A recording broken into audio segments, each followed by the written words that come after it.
Hi guys, it's Colette, and today we're going to be working on this simple and subtle black on black Blobbicure using a black cream and a black holo. If you like nail art, be sure you're subscribed to my channel, My Simple Little Pleasures, and if you'd like to see how I did this, just stay tuned. Starting out with clean, dry nails, I'm going to begin with a base coat.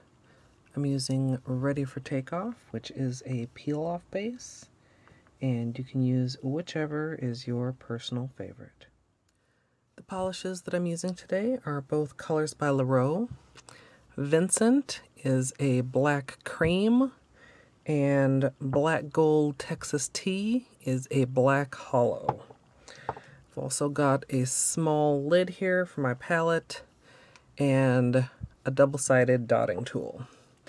So before I get started painting my nails, I'm going to get out just a little bit of the black holo on my lid here.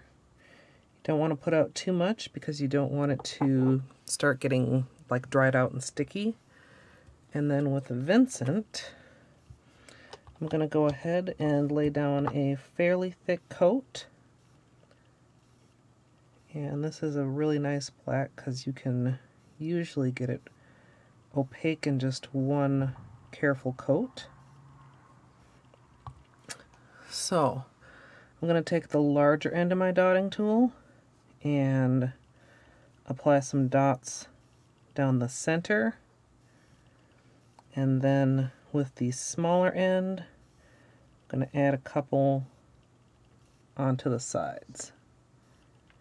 And the main difference, of course, between a Dotticure and a Blobbicure is whether you're working on a wet base or a dry base. And the wet base just allows the polish to kind of spread out a little more and give you a little bit more of an organic shape. So I'm just going to go ahead and repeat that on all my nails, adding more polish to my lid as needed.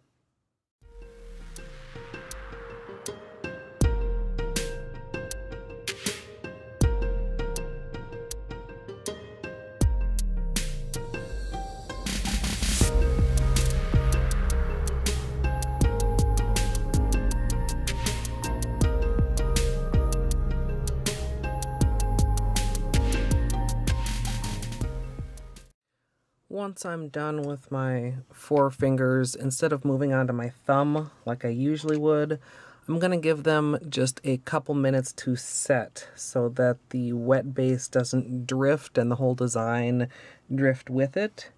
And this is also a good time to go ahead with a small brush and polish remover and just clean up around the edges if you have any little messy spots.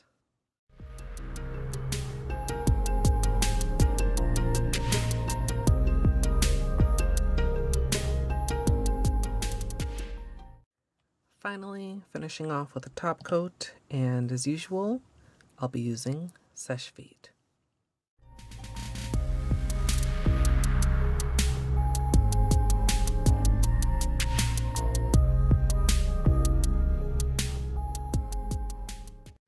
So here's the finished manicure, and I really like how it turned out. It's not shown to its best advantage under these artificial lights, but I'm really looking forward to seeing the holo pop out in the sunshine. And we actually have had some nice sunny days finally here in Minnesota, so I'll be able to take advantage of that. As far as my live streaming, I have run into a couple issues with the equipment that I ordered. I had one package that was misdelivered by FedEx and I never received, so I'm having to go through like a whole claims process for that, as well as waiting on the reorder to arrive. And one of the other pieces that I ordered arrived just fine, but when I opened the box, it was the wrong product inside. So I'm going to have to return that and reorder that as well. So the tentative date of Saturday, May 5th is pushed to the following week, Saturday, May 12th. I'm hoping that's going to be a firm date, and all this stuff just comes together by then. But like I mentioned before, I will have a dedicated video with firm dates and firm details and a firm time and a little explanation for those of you who are new to Twitch. So I hope you guys are still as excited about it as I am. I apologize that I continue to kind of push it back, but I want to make sure that my first stream is a good stream and I have everything organized before I just jump into it. So I hope you guys enjoyed this one. And as always, thanks for watching.